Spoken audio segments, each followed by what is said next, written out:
हम सब का जन्म जो हुआ है ना, वी आर बॉर्न स्पिरिचुअल। जब हम इस दुनिया में आते हैं तो हम दो इमोशंस के साथ आते हैं, love and fear, body soul connection and partnership. Divine oneness क्या कहता है? तो आज का सेशन हम लोग स्टार्ट करते हैं और जो हम लोगों का कोर्स है वो है mind body soul connection and partnership. ये हमारा कोर्स का नाम है, जिसको हम बहुत डिटेल में बहुत खूबसूरती से सीखेंगे। आज जो सेशन स्टार्ट करूंगी with a beautiful quote, but it's a fact. हम लोग कहते हैं ना कि हम क्या खाते हैं हमें बीमारी उससे होती है, लेकिन सच्चाई ये नहीं है। सच्चाई ये है जो हमें खाता है ना, बीमारी उससे होती है।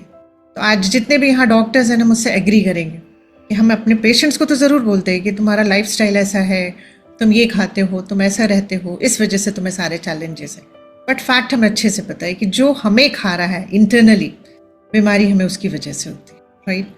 तो 3 क्वेश्चंस है मेरे। फर्स्ट मेरा क्वेश्चन है, do you live in the world made by God, yes और no? First question, do you live in the world made by God, yes और नो? क्या आपको लगता है आपने भगवान की बनाई हुई दुनिया में रहते हैं, यस और no? Second, do you know the law of your country? क्या आप अपनी कंट्री के सारे लॉज जानते हैं, चाहे इनकम टैक्स हो, सेल टैक्स हो, ट्रैफिक हो, जितने भी लॉज हैं आप क्या अवेयर है? मतलब मैक्सिमम जो हम लोग डेली यूज में लाते हैं। Do you know the law of universe? हम भगवान की बनाई हुई दुनिया में रहते हैं। अगर मैं सच बताऊं तो आज हम भगवान की बनाई हुई दुनिया में रहते तो हमें एक कंट्री से दूसरी कंट्री जाने के लिए ना पासपोर्ट की जरूरत नहीं होती, बाउंड्रीज नहीं होती कहीं भी। भगवान ने जो दुनिया बनाई थी वहाँ कोई बाउंड्री नहीं थी। उन्होंने सिर्फ पेड़ पौधे, झरने, खूबसूरत सी वादियाँ बना कर क्या है उनको लगा। फिर उन्होंने एनिमल, पहले प्लांट किंगडम, सुंदर सा किंगडम बनाया, फिर एनिमल किंगडम को बनाया, और फिर उन्हें लगा कि कुछ ऐसा बुद्धिजीवी बनाऊं जो पूरे मेरी चीज़ों की केयर कर सके, समझ सके उसके पास। इसलिए उन्होंने हमें थॉट प्रोसेस ऐड करके, इसलिए हमें बुद्धिजीवी कहा जाता है। गॉड की सबसे खूबसूरत क्रिएशन हमें कहा जाता है। उन्होंने हमें बनाया। लेकिन आपको पता है पेड़ भी ट्रैवल कर सकते हैं, अपने स्टेम को दूसरे कंट्री में ले जा सकते हैं विदाउट पासपोर्ट। बर्ड फ्लाई कर सकते हैं विदाउट पासपोर्ट, बट हम नहीं कर सकते। तो आज हमने क्या किया ना, जिस बुद्धिजीवी को भगवान ने बनाया कि इस दुनिया की वो केयर करेगा, हमने बाउंड्रीज बना डाली। ये बाउंड्रीज ना, हमें क्या लगता है हम अपने कंट्रीज के चारों ओर बनाई है, नहीं, हम हर जगह बाउंड्रीज बना रहे हैं। और हमारी सफरिंग की वजह यही है कि हम भगवान की बनाई हुई दुनिया को छोड़ करके इंसानों की बनाई हुई दुनिया में रह रहे हैं। जो मुझे याद आया, जो मैं समझ गई, मुझे वही आप लोगों को बताना है, समझाना है कि कोशिश हम सबकी आज के बाद यही होनी चाहिए कि हम उस भगवान की बनाई हुई दुनिया में वापस एंटर कर सकें, उस दुनिया को क्रिएट कर सकें, और उस दुनिया में क्या था वो सारी चीज़ें मैं लेकर के आई हूँ, राइट? तो अब हम लोग दूसरा जो मेरा सवाल था, एक मिनट, कि हम अपनी कंट्री के लॉ से वाकिफ़ होते हैं, 100% होते हैं। जो जिस कंट्री में है, हमें ट्रैफिक रूल्स पता होते हैं, हमें इनकम टैक्स इतना हमें पे करना है, हमें सेल टैक्स, अगर हमारे यहाँ चूँकि हॉस्पिटल्स है तो हमारे यहाँ मेडिकल शॉप्स हैं, सारी चीज़ें, तो हम सेल टैक्स भी टाइमली पे कर लेते हैं। मतलब हम लॉ को सिर्फ इसलिए जानते हैं, हम क्यों सीखते हैं लॉ, ट्रैफिक रूल्स हम क्यों सीखते हैं? ताकि हम सफरिंग से बच सकें। हम इनकम टैक्स टाइमली क्यों पे कर सकते हैं? Just to avoid our suffering. लेकिन जिस यूनिवर्स में हम आए हैं, जहाँ हमारा जन्म हुआ है, उस लॉ से हम वाकिफ नहीं हैं। उन्हें यूनिवर्स के लॉ नहीं पता है। तो आज अगर हमें यूनिवर्स का लॉ नहीं पता होगा तो हम अपनी सफरिंग को अवॉइड नहीं कर सकते। और मैं आज आपको एक इंटरेस्टिंग फैक्ट शेयर करती हूँ। मैन मेड लॉ को आप मैनिपुलेट कर सकते हो, इससे भी, शब्दों से भी और पावर से भी। बट यूनिवर्स के लॉ को आप किसी चीज़ से मैनिपुलेट नहीं कर सकते। ये भी सच्चाई है। आप मानो या न मानो कि ये लॉ होते हैं या नहीं होते, बट ये अपना पूरा काम करते हैं। But it takes time. वो तुरंत चीज़ों का, मैं कहती हूँ ना, हमसे कोई गलती हुई उसकी सज़ा वो हमें तुरंत नहीं देते, बट मिलता ज़रूर है।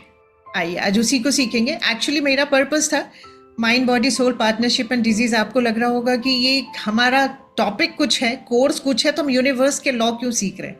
अगर हम ये सीख जाएंगे ना तो हमारा बहुत सारा जो सफरिंग है वो कम होने लगेगा, और जब सफरिंग, स्ट्रेस कम होने लगेगा तो डिजीज कम होने लगेगा। इसलिए इस डिजीज का जो हमारा कोर्स होता है, इसको हम स्टार्ट ही करते हैं कि हमें क्या पता होना चाहिए जो हमें नहीं पता है। मैं कहती हूँ ना, यहाँ प्रिंसिपल मैम भी हैं, मिनी मैम है आई थिंक सो, स्कूल की। मैं मैम से पूछूंगी कि मैम हमें बचपन में ABCD मत सिखाइए, हम तो सीख के वही आए, ABCD 1 2 sine theta cos theta tan theta, कोई काम नहीं आया जिंदगी में बहुत ज़्यादा। बस सर्वाइवल सीख गए, उससे कमाना सीख गए, घर चलाना आ गया, पैसे आ गए घर में कि 2 वक्त रोटी, एक छत आ गई, बट जिंदगी नहीं जी पा रहे थे। जिंदगी जीने के लिए ये लॉ सिखाइए बच्चों को, जो आज मैं सिखाने जा रही हूँ। हर बच्चे को ना, जब वो आपके स्कूल में एंटर करता है ना, उसको ये लॉ सिखाइए, उसको जिंदगी सिखाइए कि जिंदगी में सबसे इंपॉर्टेंट जिंदगी, और हम जिंदगी ही नहीं जी रहे। तो मुझे ऐसा लगता है आज मिनी मैम है मेरा ये मतलब मैं ब्लेस्ड हूँ कि मैं हमेशा चाहती थी ना कि डॉक्टर्स और स्कूल के लोग, स्पेशली प्रिंसिपल, एडमिनिस्ट्रेशन स्कूल का, इसको ज़रूर सुने कि बच्चा जब आपके यहाँ एंटर करता है ना, उसको ये लॉ सिखाइए कि ये ज़िंदगी के इंपॉर्टेंट लॉज है, जिसको अगर बच्चा सीख जाएगा ना, उसकी लाइफ की सफरिंग कम हो जाएगी और बहुत सुंदर, हम कहते हैं ना, वर्ल्ड बना सकेंगे हम, क्योंकि वो सीड है। उसको आप जो नर्चर करोगे, जो न्यूट्रिशन दोगे, वो उस तरह का पेड़ बन के निकलेगा। राइट, तो स्टार्ट करते हैं आज का सेशन। हम सब का जन्म जो हुआ है ना, वी आर बॉर्न स्पिरिचुअल। जब हम कहते हैं ना हम स्पिरिचुअलिटी में ग्रो करना चाहते हैं, मैं भी बोलती थी पहले, जब मैंने जाना नहीं हम तो स्पिरिचुअल हैं, हमें सीखने की जरूरत नहीं है।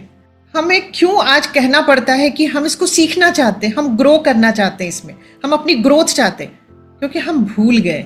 और मैं आज एक ही चीज कहती हूँ, ignorance of law is not a defence. ये कहना कि मुझे तो यूनिवर्स का लॉ पता ही नहीं है, ये कोई बहुत मैं कहती हूँ ना, आप ये एक्सक्यूज नहीं दे सकते यूनिवर्स को।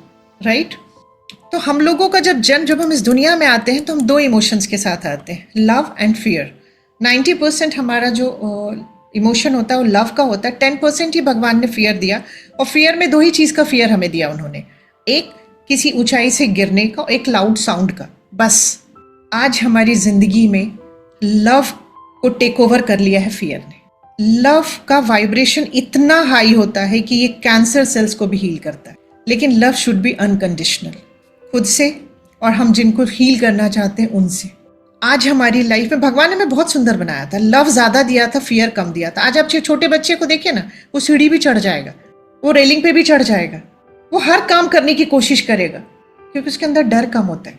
बट जैसे जैसे जैसे हम बढ़ते जाते हैं, हमारा डर का रेशियो बढ़ता जाता है और लव का रेशियो कम होता जाता है। आज मैं एक चीज कहूंगी कि लव में एक चीज ध्यान रखिएगा, आज हम सबके बीच जो भी लव है वो कंडीशनल लव है।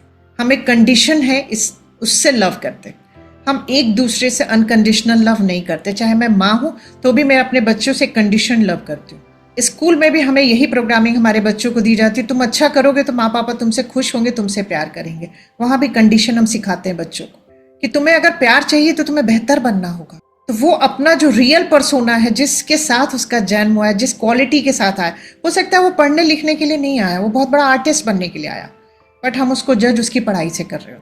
फिर वहां से उसका प्यार खत्म होना शुरू हो जाता है खुद के प्रति, और इस तरह से हमारी जिंदगी में लव को टेक ओवर कर लेता है फियर। आज हम सब की लाइफ में चैलेंज है, बिकॉज ये इमोशन हावी हो गया है हमारे ऊपर, इसका रेशियो ही हमने चेंज कर दिया। 10% लव, मैं 10% ज्यादा ही बोल रही हूँ, आई थिंक 99% फियर हो गया हम सबकी लाइफ। तो जैसे कहते हैं ना, we all are law abiding citizen of India. जिस कंट्री से भी आप जुड़े हैं, आप उस कंट्री के लॉ अबाइडिंग सिटीजन हैं, just to avoid our suffering. मुझे नहीं चाहिए सफरिंग, मुझे नहीं चाहिए कि कल को इनकम टैक्स का कोई आके मेरे यहाँ बैठा हो, मेरे यहाँ ऑडिट चल रही है, ये चल रही है, मुझे नहीं, मैं टाइमली अपना सब कुछ पे करके मैं निश्चिंत रहूंगी, मैं अब सफरिंग को अवॉइड करूंगी। हम ट्रैफिक रूल्स भी कितनी शिद्दत से मानते, क्यों?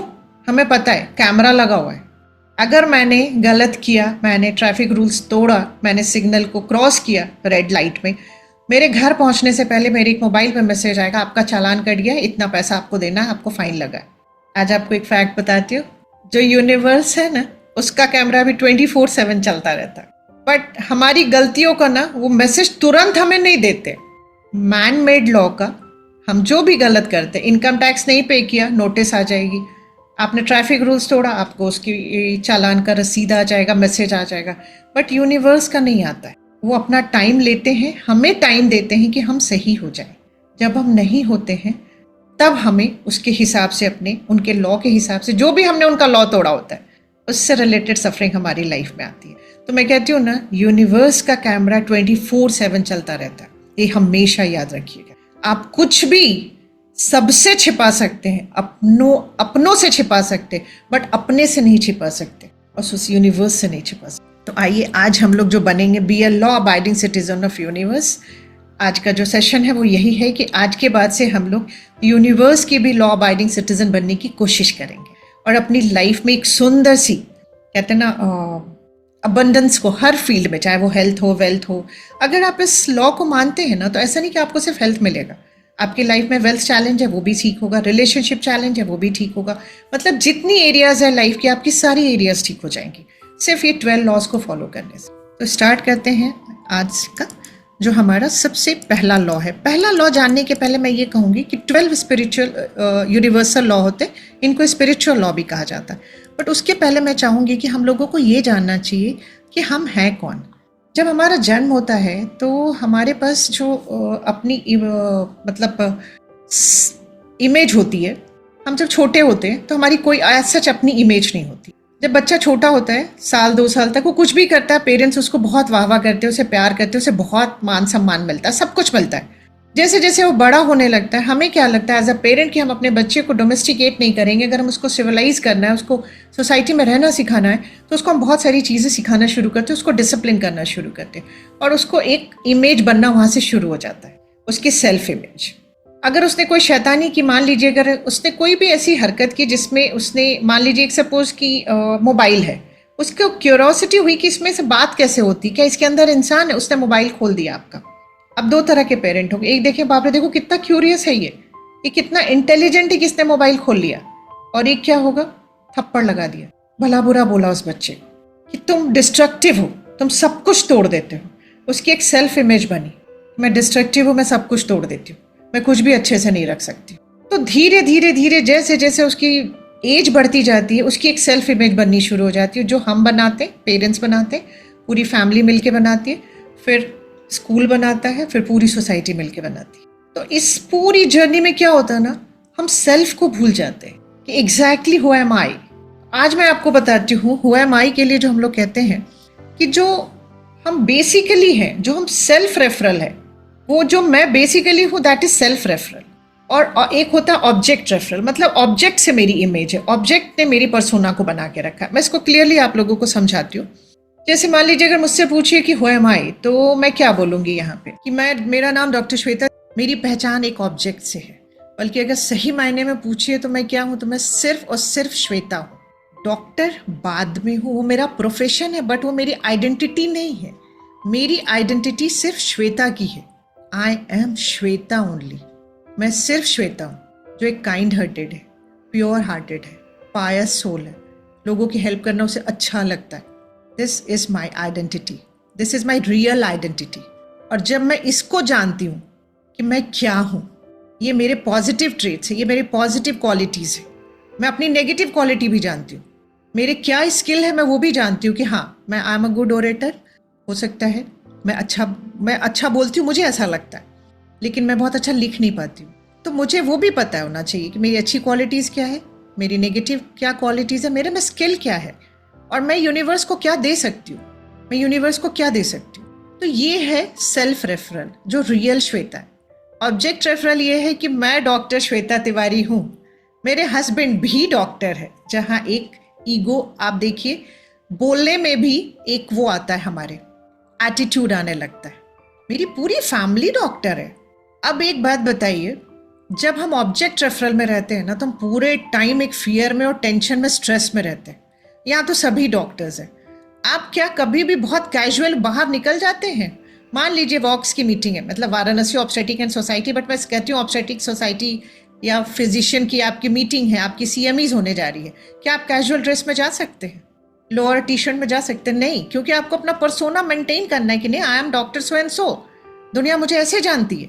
आप रिक्शा पकड़ के नहीं जाएंगे, आप कभी 5 स्टार होटल के बाहर आप रिक्शे से नहीं उतरेंगे, क्योंकि आप ऑब्जेक्ट रेफरल से गवर्न हो रहे हैं।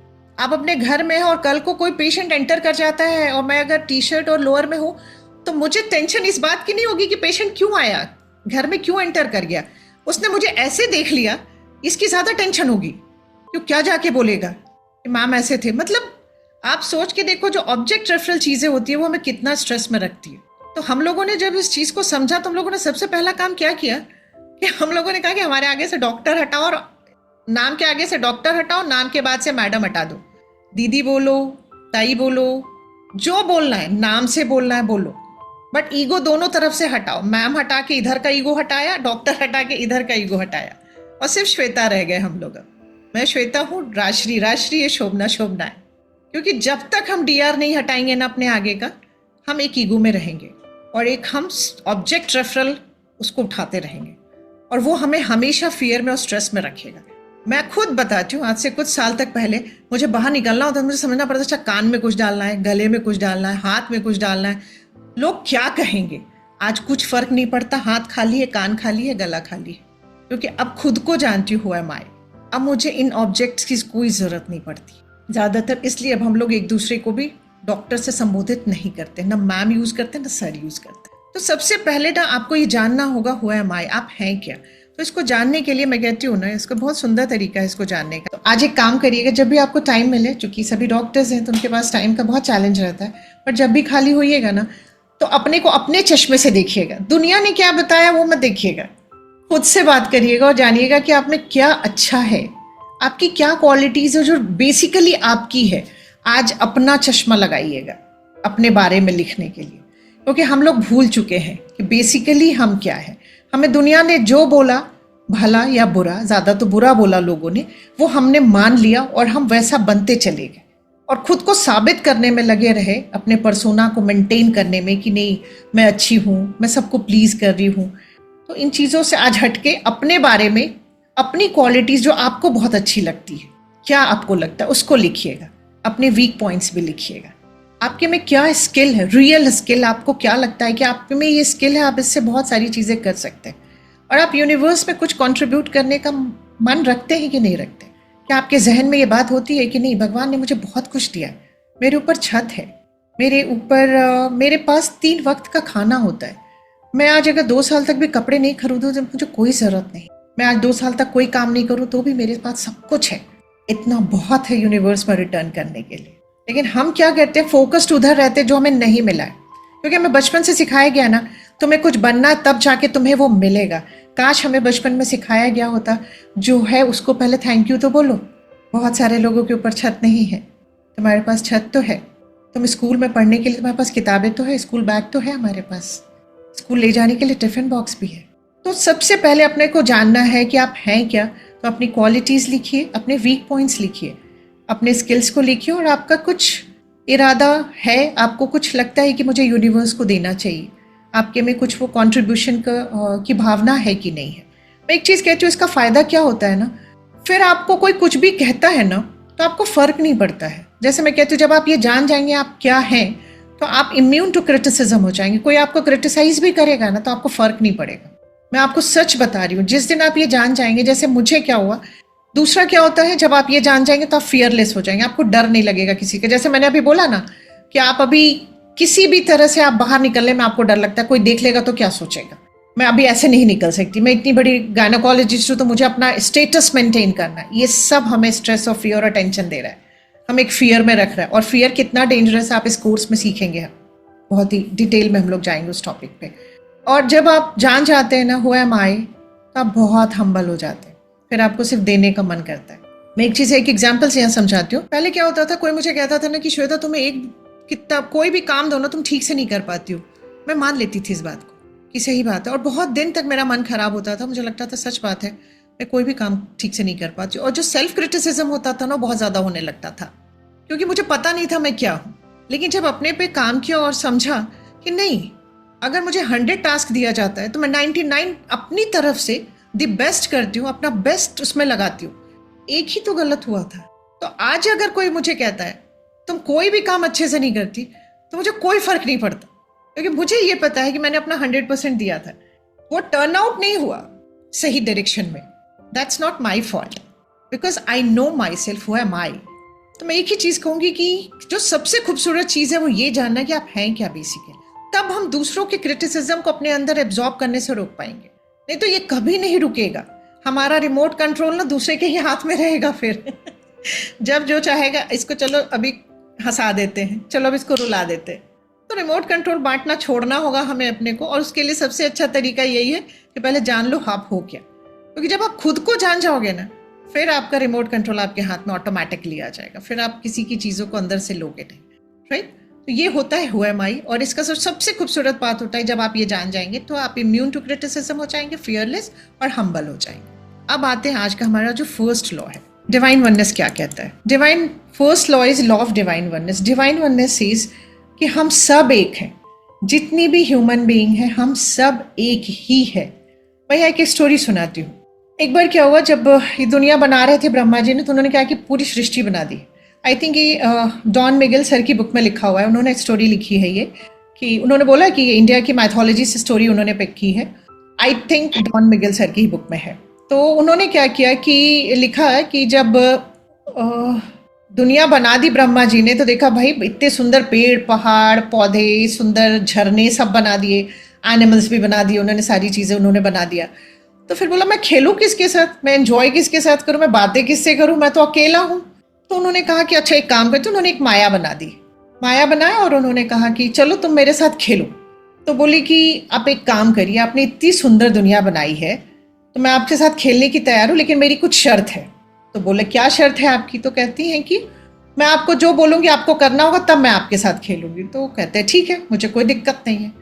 तो कहते हैं कि माया जो होती है वो उनसे कहती हैं कि आप एक काम करिए, एक ऐसा बुद्धिजीवी चीज़ बनाइए जो आपकी इस पूरी रचना की कद्र कर सके, इसको एडमायर कर सके, इसको प्रोटेक्ट कर सके, इसकी केयर कर सके. बोले हाँ ये बात तो सही है तुम्हारी. तो उन्होंने क्या किया, हमें बना डाला, ह्यूमन बीइंग को बना डाला. फिर माया ने क्या किया, ब्रह्मा जी के बहुत सारे टुकड़े कर दिए और उसको सब इंसानों में डाल दिया.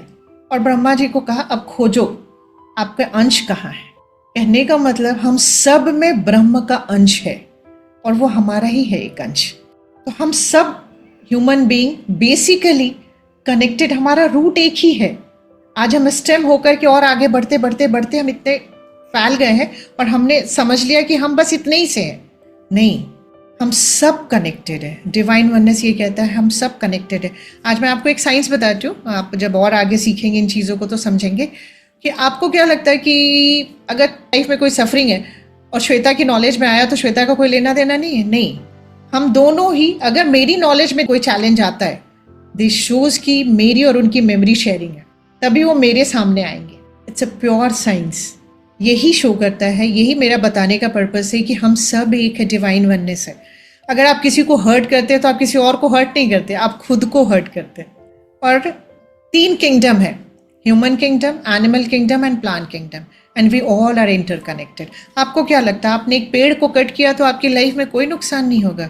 एक पेड़ भी कट होता है तो पूरे यूनिवर्स में उसकी गूंज होती है और उसकी भरपाई सबको करनी है. और आज हम सब कर ही रहे हैं. इतने डिजास्टर्स जो हम देख रहे हैं, एनिमल को आपको क्या लगता है कि आप उनको हर्ट करोगे तो आपकी लाइफ में कोई चेंज नहीं आएगा? उनसे भी आएगा, क्योंकि we all are interconnected, we all are soul being, we all are living things. हमने बचपन में पढ़ा ना, लिविंग थिंग्स है, उसी में लाइफ है. आज आपको एक साइंस बताती हूँ, नॉन लिविंग थिंग्स भी वाइब्रेट कर रहा है और हम भी वाइब्रेट कर रहे हैं, बट डिफरेंस है हमारी फ्रीक्वेंसी का.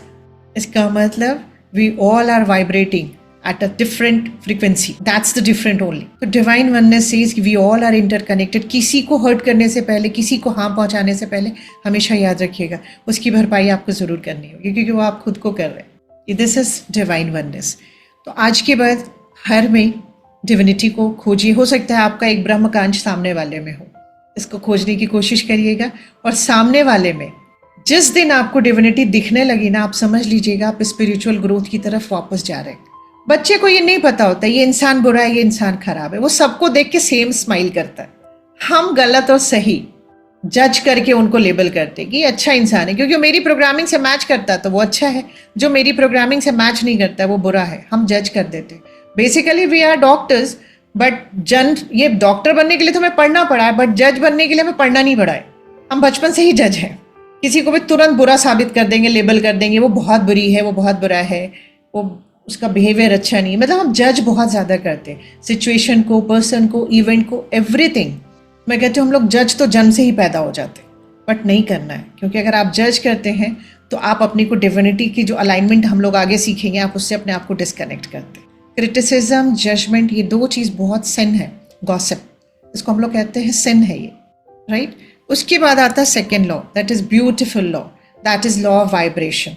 लॉ ऑफ वाइब्रेशन कहता है कि इस दुनिया में जितनी भी चीज़ें हैं जो आपको दिखाई दे रही हैं, जैसे जितनी भी चीज़ें हैं, सामान है, लोग हैं, इंसान है, दैट इज़ टैंजिबल. और intangible is our thoughts, feeling, emotions.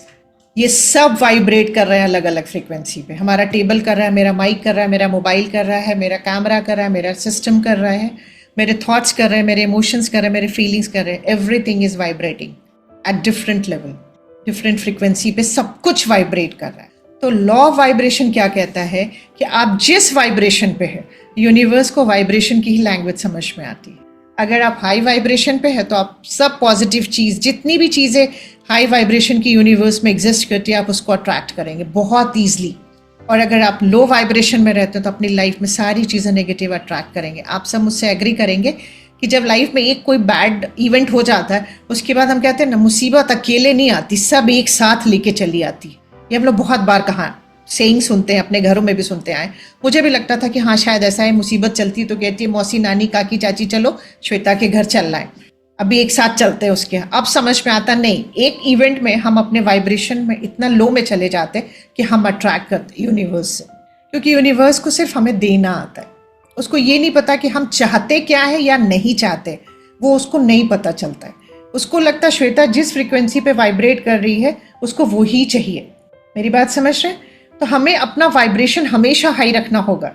एक सिचुएशन बुरा हो गया, उसके बाद हम उसमें ड्वेल करते चले जाते हैं। और मैं एक बात बताती हूँ, एक बार लो वाइब्रेशन में जाते हैं ना, सीधे ही नीचे गिरते हैं। और कभी कभी तो ऐसा फील होता है कि आप किसी दलदल में चले गए हैं जिससे आप निकलने की कोशिश कर रहे हैं तो आप और नीचे दब रहे हैं। तो लॉ ऑफ वाइब्रेशन बहुत इंपॉर्टेंट है कि हमें अपना वाइब्रेशन हर सिचुएशन में अप रखना है। तो अब हम अपने वाइब्रेशन को, मैं यहाँ एक वाइब्रेशन का स्केल लेकर के आई हूँ आपको। इमोशन को कहा जाता है एनर्जी इन मोशन। तो आपको देखना है, अगर आप शेम फील कर रहे हैं तो आपका वाइब्रेशन, आप जो मतलब वाइब्रेट कर रहे हैं, आपकी फ्रीक्वेंसी क्या है 20। अगर आप गिल्ट में हैं तो आप 30 पे हर्ट्ज पे आप वाइब्रेट कर रहे हैं। एपैथी में 50, ग्रीफ में 75, फियर में है तो आप 100। हम लोग मैक्सिमम टाइम इसी चीज़ में रहते हैं, इसलिए हम लो वाइब्रेशन में रहते हैं। डिज़ायर में 125, एंगर 150, प्राइड 175, करेज 200, न्यूट्रलिटी 250। जो हम लोग कहते हैं हमारी बॉडी की हीलिंग के लिए जो वाइब्रेशन चाहिए दैट इज़ 500, वो लव का वाइब्रेशन। लव को हमने अपनी लाइफ से हटा दिया है लव थोड़ा बहुत जहाँ भी है वो कंडीशनड लव है। मेरा हस्बैंड मेरे अकॉर्डिंग बिहेव करेगा या शाहरुख खान की तरह बिहेव करेगा तो ही मैं उन्हें अनकंडीशनल लव कर पाऊंगी, ऐसा नहीं होगा। हर इंसान अपने में यूनिक है। बहुत सारी चीज़ें हो सकता है जो उनके में है वो शाहरुख खान में ना हो, लेकिन हम क्या करते हैं ना, लव को कंडीशन लगा दिया है हम लोगों ने। एक बार मुझे बहुत सुंदर लगता है, एक बार राधा जी ने पूछा कृष्ण भगवान से कि कान्हा ये बताइए लव का मतलब क्या होता है, प्रेम का मतलब क्या होता है। तो भगवान कृष्ण ने बहुत सुंदर आंसर दिया कि जहाँ मतलब होता है राधे, वहाँ प्रेम नहीं होता है। और हम लोगों ने आज क्या कर रखा है, प्रेम को मतलब से बांध रखा है। तो ये चीज़ याद रखिएगा कि हमें इस वाइब्रेशन पे अगर जाना है तो बहुत सिंपल सी चीज़ करनी है, बस प्यार करना है खुद से और सबसे। अपनों से मैं नहीं कहूँगी क्योंकि अपने आप सभी है। हर प्लांट आपका अपना है, हर एनिमल आपका अपना है, हर इंसान आपका अपना है। ये सब हम इंटरकनेक्टेड है। आप क्या सोचते हैं कि बाहर कुछ हो रहा है तो वो किसी और का है? नहीं, आप भी उससे जुड़े हैं, राइट। जॉय का 540 है, पीस का 600 है। कहा जाता है कि गौतम बुद्ध, जीसस क्राइस्ट, जिन लोगों को एनलाइटमेंट हुआ वो 700 तक चले गए थे। ये बहुत कम लोगों को होता है, बट हम सब कर सकते हैं क्योंकि भगवान गौतम बुद्ध ने यही बताया था, हमारा अपना पावर है, कुछ भी बाहर नहीं है, सब हमारे अंदर है। उनको यही एनलाइटमेंट ही हुआ था कि हमारा ग्रीफ, हमारी खुशी, जो वो जब बाहर निकले थे अपने महल से तो उन्होंने देखा कोई रो रहा है, कोई ओल्ड है, कोई यंग है, किसी की डेड बॉडी जाते हुए देखी तो उनको लगा एक तरफ दुख, एक तरफ खुशियाँ, एक तरफ इस तरह से किस तरह से सारी चीज़ें हो रही। तो उनको एनलाइटमेंट यही मिला। उनको लगा ये सब चीज़ें बाहर की दुनिया में। जब उन्होंने सर्च किया तो उन्होंने रियलाइज़ किया कि ये सब हमारे मन से आता है। तो हमें यहाँ तक नहीं पहुँचना, बट लव तक तो पहुँच ही सकते हैं, अनकंडीशनल तो कर ही सकते। पहले खुद से करिए, जब खुद से करेंगे तभी सामने वाले से सच्चा प्यार करेंगे। ये कहना कि मैं खुद से प्यार नहीं करूँ, मैं दूसरे को प्यार दूँ, ये हो नहीं सकता क्योंकि जो हमारे पास है नहीं वो हम दे नहीं सकते। तो पहले अगर आपको अपने को भी प्यार करना है, अपनी वाइफ को, अपने हस्बैंड को, अपने बच्चों को, पहले खुद से प्यार करिए और सेल्फ लव करिए, अनकंडीशनल करिए। मेरा 80 kg का वेट है, मैं 60 की हो जाऊंगी, then I love myself. वो कंडीशन लव है, मैं जैसी हूँ I love myself, right. तो ये होता है वाइब्रेशन। मैं अगर आपसे पूछूं कि बहुत सारा ये इशू आता है, इसके थोड़ा सा इसमें डिटेल में जा रही हूँ कि मोस्ट ऑफ द टाइम हम नेगेटिव मतलब लो वाइब्रेशन में रहते हैं। तो उसको रेज करने की, इंस्टेंटली रेज करना चाहते हैं। अगर मान लीजिए कि आपको रियलाइज हो गया कि ओ गॉड, एक सिचुएशन बुरी हुई मेरी लाइफ में, दूसरा भी आ गया, तीसरा भी आ गया, तो आप रियलाइज कर जाइए, समझ जाइए कि आप लो वाइब्रेशन में हैं, आप लो फील कर रहे हैं, लो एनर्जी फील कर रहे हैं, तो आपको वाइब्रेशन हाई करना है। तो आप क्या करेंगे? सबसे पहला ग्रैटिट्यूड करिए कि आपके पास क्या क्या है। ओ गॉड, मेरे पास कितना सुंदर माइक है, मेरा कैमरा कितना अच्छा है, मेरे पास एक सिस्टम है जिससे मैं सब लोगों से बात कर पा रही हूँ, मेरे पास हर वो चीज़ है किचन में, मैं आज चाहूँ तो मैं ये दाल भी खा सकती हूँ, मैं ये दाल भी खा सकती हूँ, मेरे पास कितना कुछ है। तुरंत ग्रैटिट्यूड में चले जाइए, देखने लगिए आपके पास क्या क्या चीज़ें हैं। क्योंकि हम अक्सर जो है ना लो वाइब्रेशन में तब जाते हैं जब हम अपने से ऊपर देखते हैं कि लोगों के पास क्या क्या, मेरे पास क्या नहीं है। तो आज के बाद उल्टा करिएगा, जब भी लो वाइब्रेशन में जाइए तो नीचे देखिए कितने सारे लोगों का सपना है आज आपका जीवन, जो हम और आप आज जीवन जी रहे हैं, वो करोड़ों लोगों का सपना है कि काश मेरा जीवन ऐसा होता। दूसरा मैं कहती हूँ meditation. Meditation is very important. Meditation हमें अलाइन करता है, हमारे इनर वर्ल्ड को अलाइन करता है। इसको हम लोग डिटेल में आगे जानेंगे। एक्सरसाइज कर सकते हैं आप, कोई भी योगा कर सकते हैं, ब्रीदिंग एक्सरसाइज कर सकते हैं। जिनको म्यूजिक पसंद है, डांस पसंद है, वो अपनी एनर्जी को तुरंत हाई लेवल पे ले जा सकते हैं, अपने वाइब्रेशन को। जो चीज़ करना आपको पसंद है, जैसे मुझे ड्राइंग बहुत पसंद है, मुझे स्केचिंग बहुत पसंद है, मुझे आप दे देंगे तो मुझे टाइम का पता नहीं चलता, तो आप भी ऐसा कोई टास्क कर सकते हैं। हाइड्रेशन मेंटेन करिएगा, क्योंकि जब भी हाइड्रेशन मेंटेन नहीं होगा, हम आगे इसको डिटेल में सीखेंगे कि सेल हाइड्रेशन अगर मेंटेन नहीं रहता है तो हम एन नंबर ऑफ डिजीज़ को इन्वाइट करते हैं। 86% डिजीजेज जो होती है स्ट्रेस से होती है, और उसमें जो सबसे बड़ा फैक्टर होता है स्ट्रेस में, हमारा सेल डिहाइड्रेट हो जाता है और फिर वो प्रॉपर फंक्शन अपना नहीं कर पाता। ये हम लोग डिटेल में आगे सीखेंगे। और एक चीज़ जो मैं कहती हूँ ना, वाइब्रेशन को हाई करने के लिए जो मुझे सबसे कमाल की चीज़ लगती है ना, अप्रिसिएशन मोड। किसी को भी ना जाकर अप्रिशिएट कर दीजिए, उसका भी एनर्जी हाई, आपका भी एनर्जी हाई। मैं कहती हूँ ना, ट्यूनिंग फोक एक्सरसाइज हम सब डॉक्टर्स ने किया था, सेम फ्रीक्वेंसी के अगर ट्यूनिंग फोक को आप साथ रखिए और एक को आप वाइब्रेट कराइए, दूसरा भी करता है, यहाँ भी यही होगा। अब किसी को जाकर अप्रिशिएट कर दीजिए। जैसे मैं अगर कहती हूँ कि डॉक्टर अर्चना आप कितने अच्छे से अपना सारा काम करते हैं, मुझे बहुत अच्छा लगता है आपका काम करने का तरीका देख करके, thank you, I love you so much, you are too good doctor. अब क्या हुआ, आपने ये 3 सेंटेंस बोला, मैम एक अलग लेवल पे गए, वो एनर्जी आपके साथ में पूरे टाइम ना, हम लोग जब एक दूसरे से बात करते हैं या थॉट में भी एनर्जी एक्सचेंज होती रहती है, तो आपको उनकी पॉजिटिव एनर्जी भी मिली, आप खुद भी हाई वाइब्रेशन पे थे, 2 हाई वाइब्रेशन की एनर्जी मिलके आप और हाई पे चले जाते हैं। अब मैं एक सवाल पूछती हूँ यहाँ पे, थोड़ा सा आज का सेशन लें, फिर मैं कहती हूँ ना, नॉन जजमेंटल बनिए, क्रिटिसिज्म को बंद करिए अपनी लाइफ से। हमको क्या लगता है हम दूसरों के बारे में बात कर रहे हैं, उसको क्रिटिसाइज कर रहे हैं। आप आगे सीखेंगे माइंड पावर में, जब कल सिखाऊंगी आप लोगों को, तब sorry I take my word back, जब मैं आपसे बताऊंगी, क्योंकि अथॉरिटी को कोई सिखा नहीं सकता। तो जब भी मैं कल आप लोगों से माइंड के बारे में बात करूंगी, तो मैं आपको बताऊंगी कि क्रिटिसिज्म सिर्फ हमें खराब करता है, सामने वाले का कोई नुकसान नहीं होता हम किसी को क्रिटिसाइज अगर करते हैं तो इसको करना है, क्योंकि क्रिटिसिज्म में हमारा वाइब्रेशन बहुत लो हो जाता है। माइंडफुल ईटिंग के बारे में कहने का मतलब, जब आप खाते हैं ना तो ग्रैटिट्यूड में खाइए। क्या चावल है, कितने लोगों ने इसको मेहनत की होगी, तब जाके आज ये मेरी थाली में कितनी आसानी से आया है। ये दाल मुझे नसीब है, इस दाल के लिए कितने सारे किसान, कितने सारे पैक करने वाले, कितने सारे लोगों ने इसको मिलकर साफ किया होगा।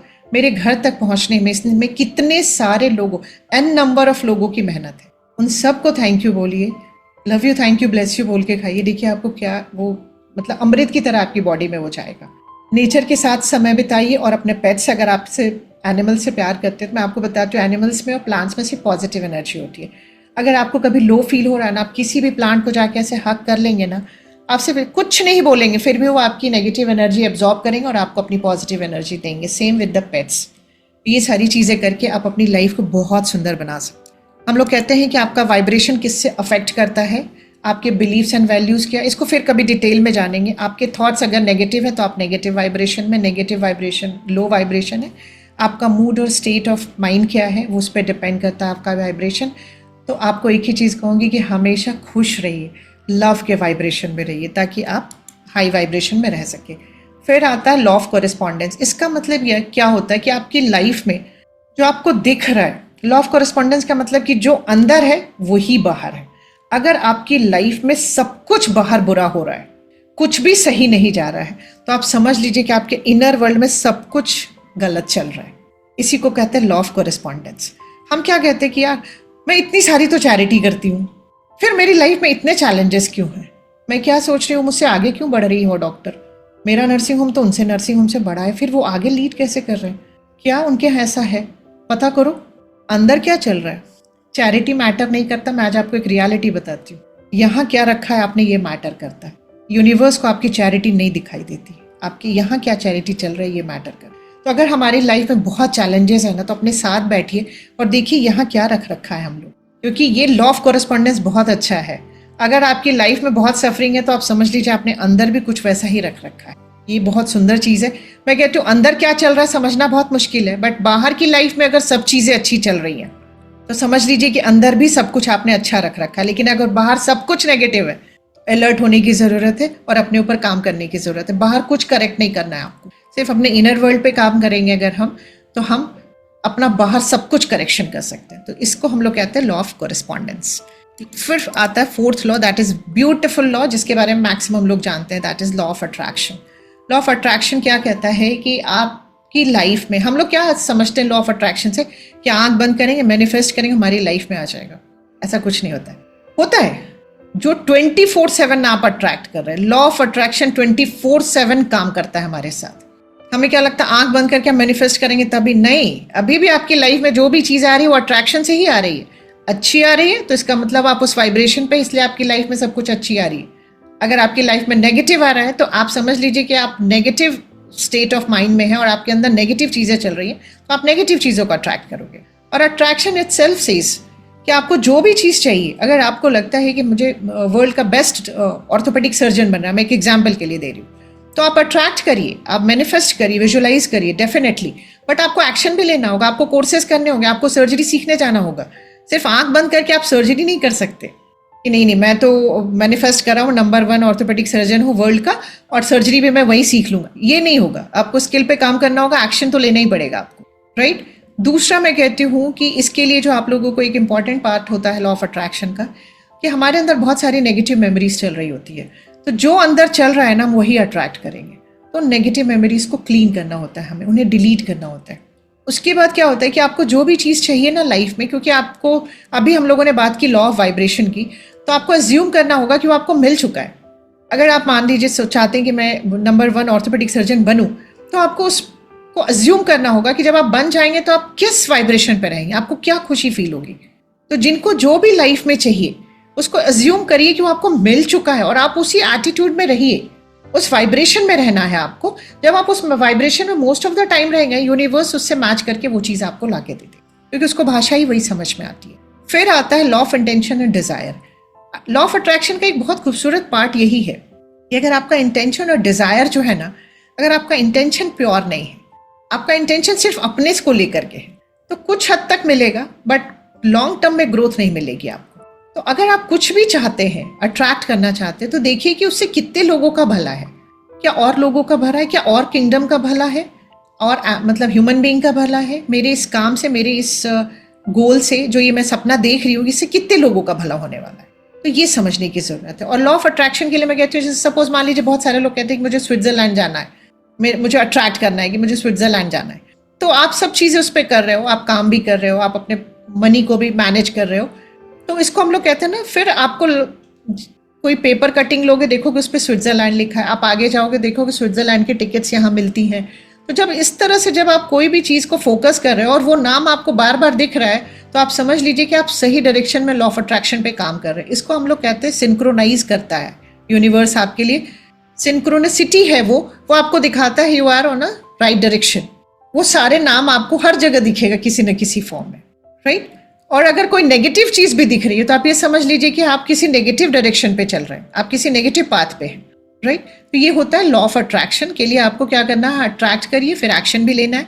उसको जितने भी नेगेटिव मेमोरीज उसको डिलीट करनी है आपको, क्योंकि आप जो भी मेमोरी रिप्लेइंग अंदर हो रही है, इसको हम लोग आगे सीखेंगे, मेमोरी रिप्लेइंग हो रही है, आप वही चीज़ें अट्रैक्ट करेंगे अपनी लाइफ में। जो नेगेटिव फिल्म को हम चला रहे हैं, उसने मेरे साथ गलत किया, बुरा किया, हर इंसान मेरे साथ गलत करता है, हर इंसान मेरे साथ बुरा करता है, हम फिर वही चीज़ों को अट्रैक्ट करते चलेंगे अपनी लाइफ। उसको हम कुछ नहीं कर सकते। अजम्पशन का मतलब आपको उसको लिव करना है कि वो आपको मिल चुका है। वाइब्रेशन, उस वाइब्रेशन में आप रहेंगे। जब एज्यूम कर लेंगे तो ऑटोमेटिकली आप उस वाइब्रेशन में चले जाएंगे, यूनिवर्स आपको दे देगा। Intention and desire important part है इसका। उसके बाद आता है लॉ ऑफ इंस्पायर्ड एक्शन। ये जो होता है ना, ये बहुत खूबसूरत है। लॉ ऑफ इंस्पायर्ड एक्शन, इसको गॉड एक्शन बोला जाता है। ये हम सबके पास है ये पावर, लेकिन हम चूंकि अपनी लाइफ में इतना ज़्यादा क्योस और पेन में रहते हैं कि हम गॉड के इंस्पिरेशन को ले ही नहीं पाते। अगर मुझसे पूछिए तो मुझे बचपन से एक चीज़ था कि मुझे लोगों के पेन को कम करना है। मुझे हीलिंग वर्ड तो नहीं जानती थी, बट मुझे ये लगता था लोगों के दर्द को कम करूँगी। समहाउ मैं मेडिकल में चली गई। मेडिकल में जाने के बाद भी मुझे वो सेटिस्फेक्शन नहीं मिल रहा था जो मुझे चाहिए था। लेकिन जब अपने पे काम करना शुरू किया, इन लॉज को सीखा, अपने से कनेक्ट किया, इनर वर्ल्ड को थोड़ा अलाइन किया, तो जब मेडिटेट किया, समझा, तो मुझे समझ में अच्छा मैं इसके लिए बनी हूँ, मैं माइंड साइंस और स्पिरिचुअलिटी के लिए बनी हूँ, मैं मेडिकल के लिए नहीं बनी हूँ। और ये मेरा ना, मैं इसमें मैं बताती हूँ, मैं जितनी मेहनत मेडिकल में करती हूँ, मैं उसका 1/4 भी अगर यहाँ करती हूँ तो मुझे जो यहाँ सेटिस्फेक्शन मिलता है, जो मुझे यहाँ ग्रोथ मिल रही है, वो मुझे वहाँ नहीं मिलती, क्योंकि ये मेरा लॉ ऑफ इंस्पायर्ड एक्शन है। तो ये हम सब का है और आपको इसको समझने के लिए बहुत अच्छा है, क्योंकि जब आप कोई भी मतलब जैसे कहते हैं ना, आपको काम आप करते हैं जिसमें आपको बहुत लीस्ट एफर्ट लगता है और आपको काम उसको बहुत प्यार से करते हैं, वही आपका इंस्पायर्ड एक्शन होता है। क्योंकि मुझे इस काम के लिए आप अगर पूरी नाइट भी बिठा दिया जाएगा तो मुझे टाइम का पता नहीं चलता, मुझे भूख नहीं लगती, मुझे प्यास नहीं लगती। मैं कितना भी दिन भर काम करके आकर के, ये हमेशा मेरे सेशंस 9:30 बजे रात में ही होते हैं और मैं उतनी ही फ्रेश दिखती हूँ। मैं इतना फ्रेश शायद आपको चैम्बर में ना दिखूँ जितना अभी दिखती हूँ। तो ये होता है law of inspired action, right. उसके बाद आता है, ये मुझे लॉ बहुत पसंद आता है। जब मैंने ये सीखा तो लाइफ में बड़ा मजा आने लगा। Law of perpetual transmutation of energy. भगवान ने हम सबको बनाया है और हम सब, we all are made up of energy. Quantum physics यही कहता है। तो अभी क्या होता है ना कि पूरे टाइम जो है ना, हमारी एनर्जी फ्लक्चुएट करती रहती है, ऊपर नीचे, कभी हाई कभी लो, कभी हाई कभी लो, राइट। अब इसको मैं एक एग्जाम्पल से समझाती हूँ कि ये हमारे हाथ में, एनर्जी एक्चुअली न्यूट्रल होती है। इसको हम पॉजिटिव और नेगेटिव बनाते हैं अपने थॉट्स, अपने बिहेवियर और अपने एक्शन से। अब इसको मैं एक्शन के रूप में लेती हूँ। आज मुझे हॉस्पिटल जाना है, ठीक। अब मैंने 4 या 5 कॉल्पोस्कोपी केसेस बुला लिए हैं। सिस्टर का भी फ़ोन आ गया कि पेशेंट्स आ चुके हैं कॉल्पोस्कोपी के लिए। मुझे पता है मुझे 5 कॉल्पोस्कोपी करना है। 1 कॉल्पोस्कोपी में I take at least minimum 30 minutes patients के रिलेशंस को समझाना और सबको लेके, तो मुझे इसमें कम से कम इसमें 2-2.5 घंटे आराम से लग जाएंगे, ठीक। मैं वो करके फिर मैं अपना आउटडोर स्टार्ट करूँगी। फिर मुझे 3:30-4 बजे के बाद अपने ये माइंड साइंस वाला भी काम करना है। अब उस दिन मेरी मेड नहीं आई, बोल के रखा था तुम 8 बजे आ जाना, सारी चीज़ें देख लेना। और मैं अपनी सारी तैयारी करके, सारे केसेस भी आ चुके हैं और वो मेरी हेल्पर नहीं आ पाई। मैं क्या करूँगी? ये ऐसे ही करती है, ये कभी नहीं सुधरते, ये हमेशा इसी तरह का काम करते हैं। जिस दिन मुझे ज़रूरत होती है, जिस दिन मेरे यहाँ रश होता है, उसी दिन वो नागा करती है। कुछ भी कर लो इन लोगों के लिए, ये कभी काम नहीं आने का आपके। एक ही एनर्जी है मेरी। अब इसी एनर्जी में मैं नीचे जाऊंगी, सिस्टर भी कुछ उल्टा सीधा कर देगी, सिस्टर से भी हुआ। पेशेंट का कॉल्पोस्कोपी उस एनर्जी में किया, पेशेंट ने भी थोड़ा बहुत उसी आवाज़ में बात किया, क्योंकि एनर्जी मैच करते हैं हम लोग। पेशेंट को कहा कि अभी आपको ऐसा कुछ लग नहीं रहा, तो जांच क्यों किया? अभी कंफर्म नहीं तो कैसे किया? अरे LBC HPV DNA आएगी, फिर आपकी रिपोर्ट बनेगी। मतलब कुछ भी मैं समझा रही हूँ, उसका सब नेगेटिव जा रहा है। अब क्या है, क्योंकि मैं जो चली घर से ना, वो एक अपनी नेगेटिव एनर्जी लेके चली। मैं जहां भी जाऊंगी, रोड पे जाऊंगी तो मेरी गाड़ी को कोई धक्का मार देगा, उससे फिर वहां भी थोड़ी सी बहस होगी, नोक झोंक होगी। मतलब जहां जहां जाऊंगी, क्योंकि मेरी एनर्जी वही है, मैं वही चीज़ें अट्रैक्ट करूंगी थ्रू आउट द डे। और मैं कहूँगी पता नहीं किसका मुंह देख के उठा था, पूरा दिन ऐसे ही गया, किसी का मुंह नहीं देख के उठा था, सिर्फ अपनी एनर्जी को ट्रांसम्यूट करना था मुझे। जैसे ही फ़ोन आया हेल्पर का कि आज मैं नहीं आऊँगी, मुझे क्या सोचना था? 2 मिनट शांति से बैठना था और ये सोचना था नहीं। बहुत बार उसने मेरा साथ दिया। कितनी बार ऐसा हुआ है कि मेरी तबीयत ठीक नहीं रही, उसने मेरा पूरा साथ दिया, जबकि उसकी भी तबीयत नहीं ठीक थी। मुझे उन चीज़ों को याद करना जब उसने मेरी हेल्प की थी। इससे क्या होगा कि मैं अपनी एनर्जी को ट्रांसम्यूट कर रही हूँ धीरे धीरे। गुस्सा करने की बजाय, उस पर अपनी एनर्जी को नेगेटिव ले जाने की बजाय, मैं उसको ट्रांसम्यूट करके पॉजिटिव की तरफ ला रही हूँ कि नहीं, उसके घर में ज़रूर कोई ऐसी परेशानी होगी जिसकी वजह से उसने इतना बड़ा स्टेप उठाया है।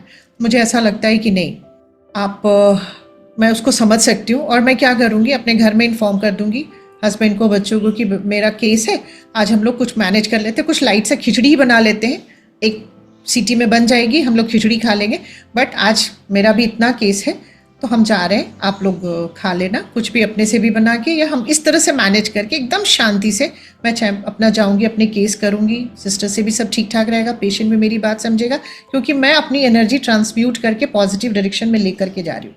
मेरा कहीं कोई लड़ाई झगड़ा टेंशन कहीं कुछ नहीं होगा, क्योंकि मैं एक अच्छी एनर्जी के साथ बाहर निकली। इसको हम लोग कहते हैं परपीचुअल ट्रांसम्यूटेशन ऑफ एनर्जी। ये हमारे अपने हाथ में है। ये सबसे ज़्यादा इंपॉर्टेंट पार्ट मैं क्यों कहती हूँ ना, ये समझिए कि हम किस एनर्जी में जा रहे हैं, तुरंत ट्रांसम्यूट करिए। हमारा पास्ट प्रोग्रामिंग इतना है ना कि आपको तुरंत उसकी बहुत सारी गलतियां दिखाएगा, बट आपका काम है अपनी उस एनर्जी को ट्रांसम्यूट करना। भगवान ने हम सबको सब कुछ अपने हाथ में दे के भेजा है, सारे पावर। इस मैं कहती हूँ ना, ये जो गाड़ी बनाई है ना भगवान ने इतनी सुंदर सी, इसके साथ कोई मैनुअल नहीं आया है, इसीलिए इसको चलाना कैसे, क्योंकि उन्हें पता है इसमें सब सही से काम करेगा। और दूसरा, इसके साथ कोई वारंटी गारंटी कार्ड भी नहीं आया हम लोगों के साथ, क्योंकि कितनी भी बड़ी कंपनी हो गाड़ी की, वारंटी गारंटी कार्ड देती कि पता नहीं कुछ खराबी ना निकल जाए, कल को कोई हमें वो ना कर दे, चैलेंज ना कर दे। बट भगवान ने हम लोगों के साथ कोई वारंटी गारंटी कार्ड नहीं दिया, क्योंकि उन्हें पता था मैंने जो बनाया ये परफेक्ट पीस बनाया, राइट। तो बस ये चीज़ समझने की ज़रूरत थी हम लोगों को, हमें पता नहीं था। अगर हमें ये नर्सरी में सिखाई गई होती तो बचपन से ट्रांसम्यूट कर लिया होता है एनर्जी को, कभी नेगेटिव में जाते ही नहीं, हर इंसान का अच्छा पार्ट देखते। डिवाइन वननेस में जब हम रहेंगे तो हमें ऐसे भी जो हमारी हेल्पर है वो हमारा ही अपना पार्ट दिखेगी, हमें उस पर नाराज़गी नहीं होगी, हमें उससे सिंपैथी होगी, एम्पैथी होगा हमें उससे, क्योंकि हम डिवाइन वननेस में नहीं रहते, राइट। तो ये बहुत सुंदर लॉ है। इसके बाद आता है law of cause and effect. आज हमारी लाइफ में जो भी इफेक्ट है ना, उसका कॉज हम खुद हैं, ये हम माने या न माने, बट साइंस यही है। हम जो भी लाइफ में आज एक्सपीरियंस कर रहे हैं वो हमारे थिंकिंग का ही मतलब मैं कहता हूँ कि आउट प्रोडक्ट है, जो बाहर आया है product. Our thinking is the cause and our experience are the effects of our thinking. This is the fact and this is the law of cause and effect. आज हमारी लाइफ में अगर कोई भी सफरिंग है, कोई भी चैलेंजेस है, तो ये जो है हमारी थिंकिंग की वजह से है।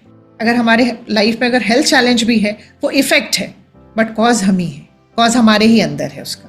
ये कहता है law of cause and effect, क्योंकि हम हमेशा अपने को इफेक्ट में रखते हैं, कॉज हम कभी नहीं देखते कि कॉज हम ही है, राइट। उसके बाद आता है लॉ ऑफ कंपनसेशन। ये मेरा फेवरेट लॉ है, क्योंकि ये मुझे इतना पसंद है। मैं इसको 20 मिनट्स में एंड करेंगे आज का सेशन। लॉ ऑफ कंपनसेशन मुझे इसलिए पसंद है कि हम इस यूनिवर्स में जो भी एमिट करते हैं, चाहे वो पॉजिटिव हो चाहे वो नेगेटिव, हमें रिटर्न में वो मिलता है मल्टीप्लाई होकर के। मिलना तय है, आज मिले, 5 साल बाद मिले, 10 साल बाद मिले या 20 साल बाद मिले, मिलना तय है। मैं इसको 2 एग्जाम्पल से आप लोगों को खाली आज समझाऊंगी। एक माइथोलॉजी का उठाऊंगी।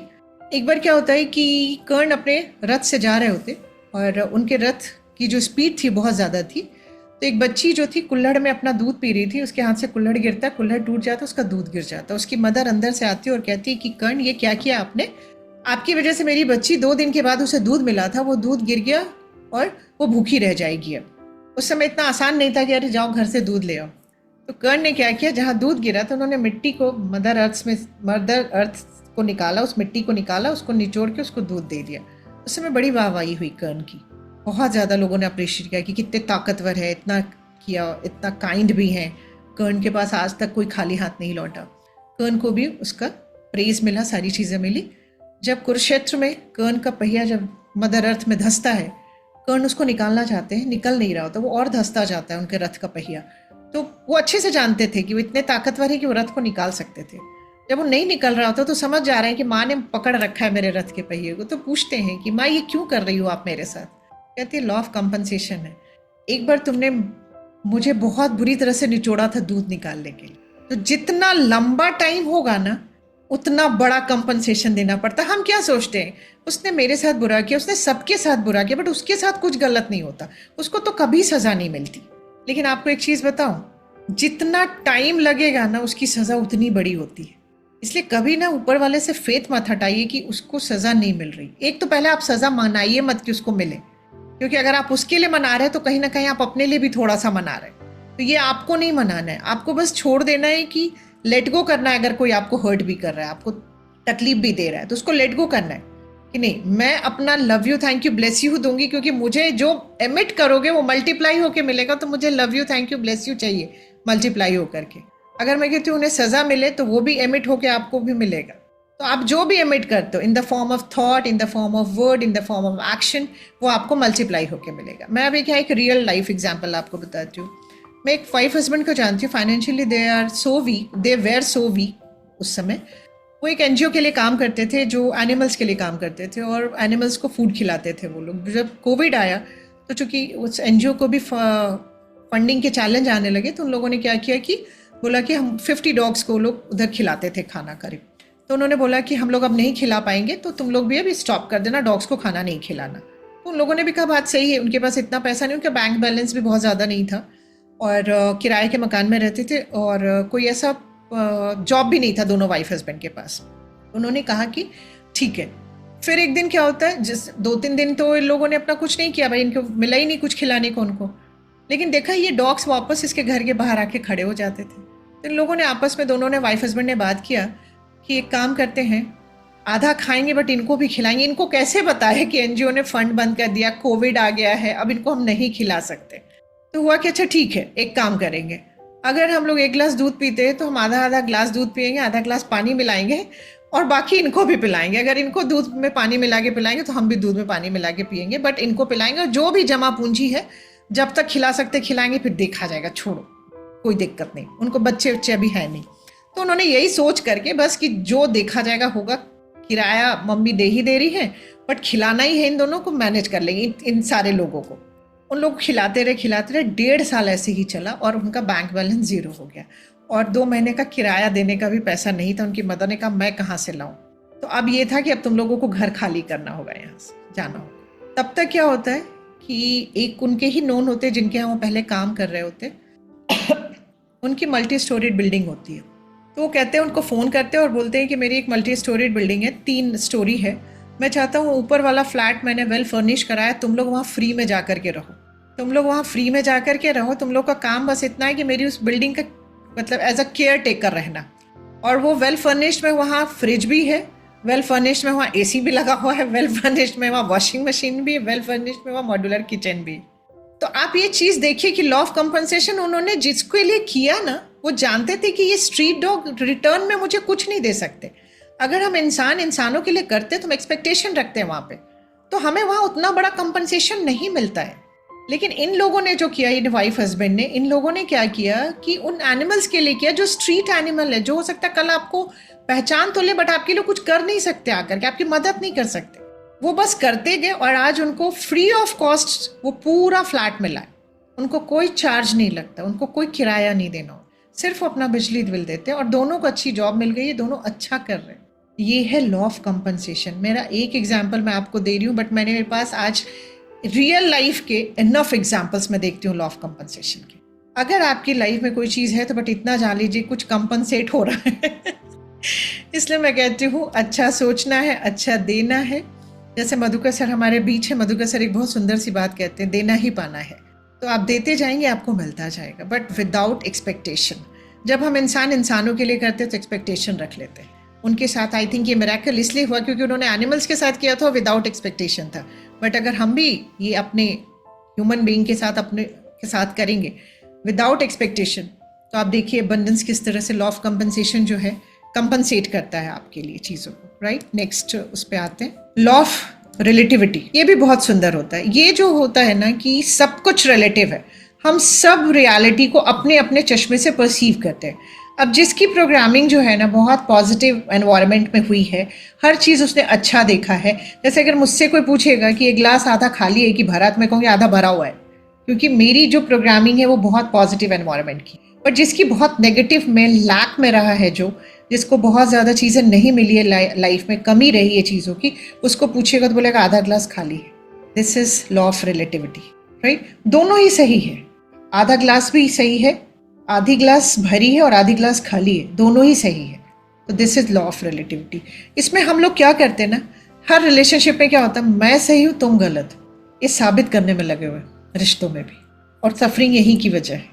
अगर हम ये मान लें कि वो अपने चश्मे से अपनी चीज़ों को बता रहे हैं कि नहीं आधा भरा हुआ है, वो अपने चश्मे से बता रहे हैं आधा खाली है, तो हमारी लाइफ की सफरिंग बहुत हद तक कम होने लगेगी।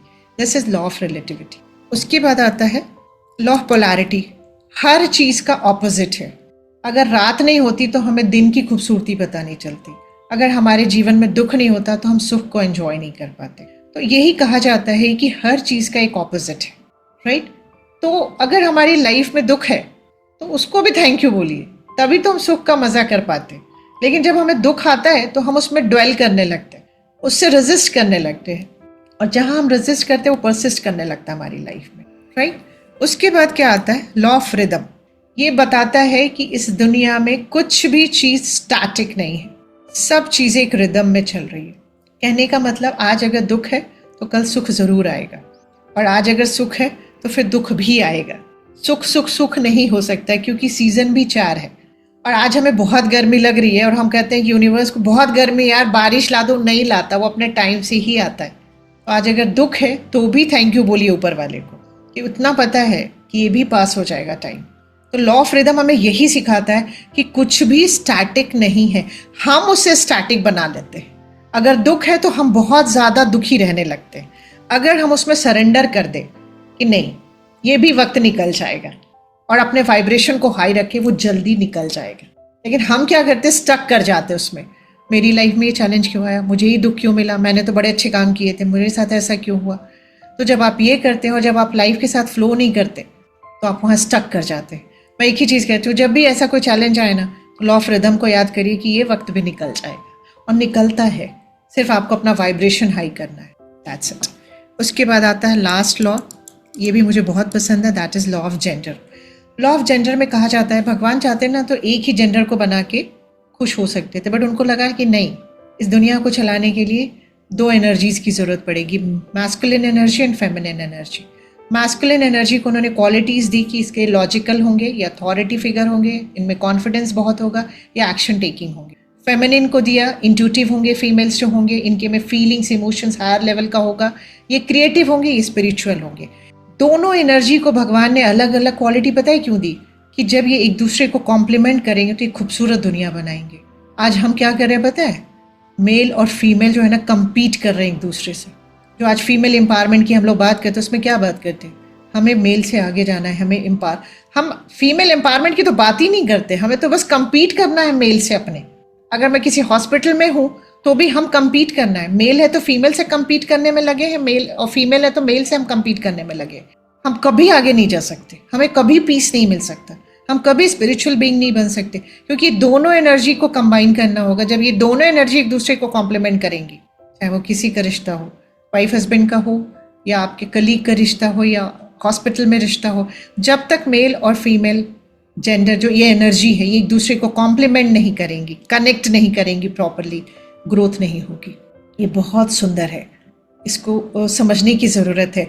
हर उस घर में आप देखिएगा पीस है जहाँ पे मेल फीमेल की रिस्पेक्ट करते हैं, अंडरस्टैंड करते हैं, और जहाँ मेल मतलब जस्ट वाइस एंड वर्सा जो है। तो हमें दोनों एनर्जी को ये चीज़ समझना है।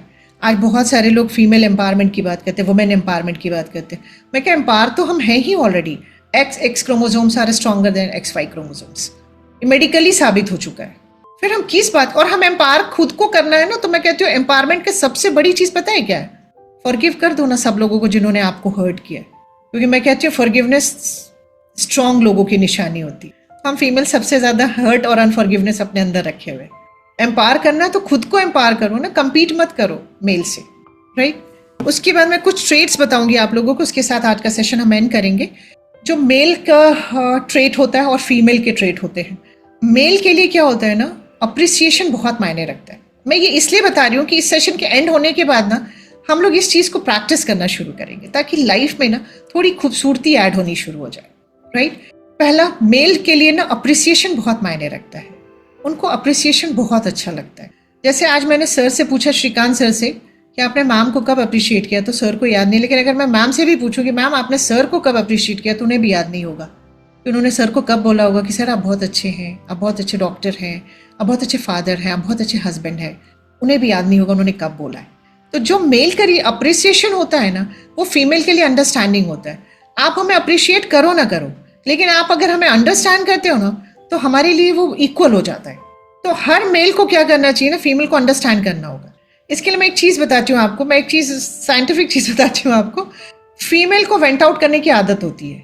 तो जैसे आप मान लीजिए हॉस्पिटल से घर आए और आपकी वाइफ पूरे घर की, आपको पूरे दिन भर की आपको शिकायत बता रही है, अपना सारा रोना रो रही है, आज मेरे साथ ऐसा हुआ वैसा हुआ ये हुआ, और आपको क्या लगता है, एक तो मैं थक के आ रहा हूँ, ऊपर से ये सारा अपना रोना मेरे से रो रही है। उस समय आप कुछ नहीं करिए, सिर्फ उनको सुन लीजिए। उनको भी आपसे कोई सॉल्यूशन नहीं चाहिए, वो हमारा बेसिक नेचर होता है, हमसे वेंट आउट करना चाहते हैं।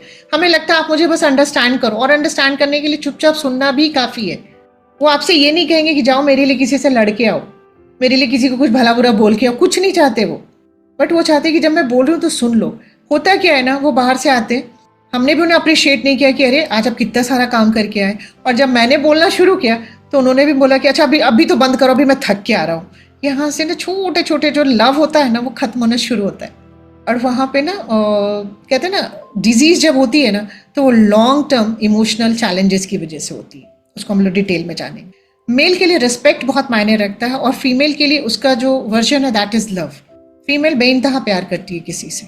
मेल के लिए लव का मतलब रिस्पेक्ट। अगर आप किसी मेल की रिस्पेक्ट करते हैं तो उनको लगता है वो आप उनसे प्यार करते हैं।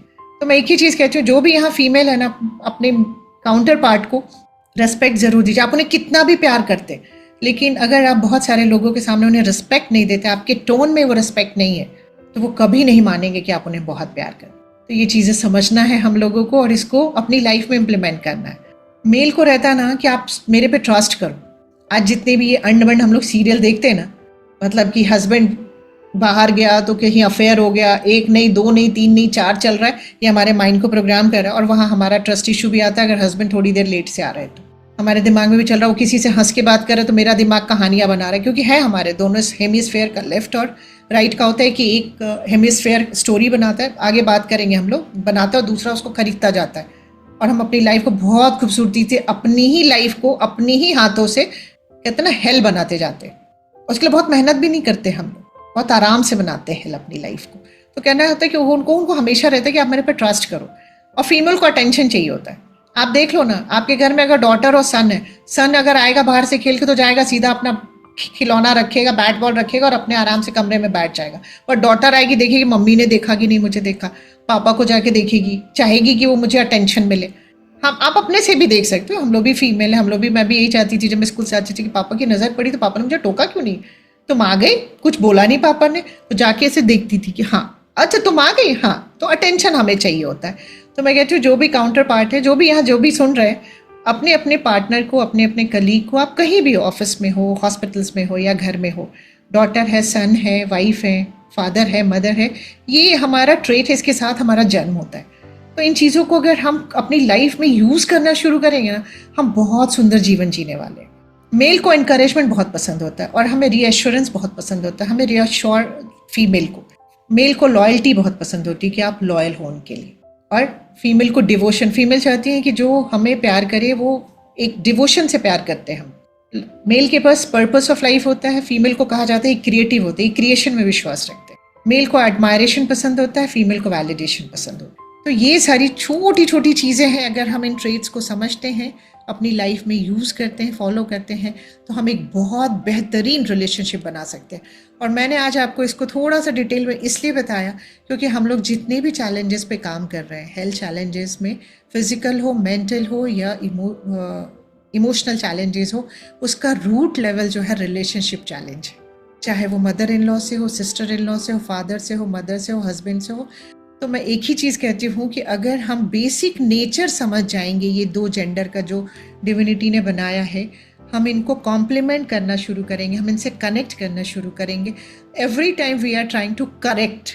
अगर हम फीमेल है तो मेल को करेक्ट कर रहे हैं, मेल है तो हम फीमेल को करेक्ट कर रहे हैं। तो करेक्शन की जगह कनेक्शन पे काम करें, कंपीट करने की जगह कॉम्प्लीमेंट पे काम करें, तो हम बहुत सुंदर ज़िंदगी जी सकते हैं। और मेरे लिए सबसे इम्पॉर्टेंट ये है कि अगर हमें डिजीज़ पे काम करना है तो एज अ डॉक्टर भी हम सब के अपने जो रिलेशनशिप चैलेंजेस है उसका बेहतर होना बहुत ज़रूरी है। क्योंकि जब हम खुद में हील नहीं होंगे तो हम डॉक्टर तो बन सकते हैं, हम ट्रीट तो कर सकते, बट हम क्योर नहीं कर सकते। हमें क्योर करना है अपने पेशेंट को, अपनों को करना है, अपने को करना है, सबको करना है। Be a healer. डॉक्टर तो हम हैं ही, ट्रीट तो हम कर ही रहे हैं, बट हमें हीलर बनना, बियॉन्ड ट्रीटमेंट जाना है, अपने रूट कॉज पे जाना है। क्योंकि there is no incurable disease, only incurable people. और सब कहा जाता है ना, physician treats only diseases, great physician treats the root cause of disease. कि उस पर्सन के अंदर क्या चल रहा है उसको ट्रीट करता है। तो हमें ग्रेट फिजिशियन बनना है इस दुनिया का, सिर्फ फिजिशियन नहीं, राइट? तो love you, thank you, bless you सभी डिवाइन सोल्स को।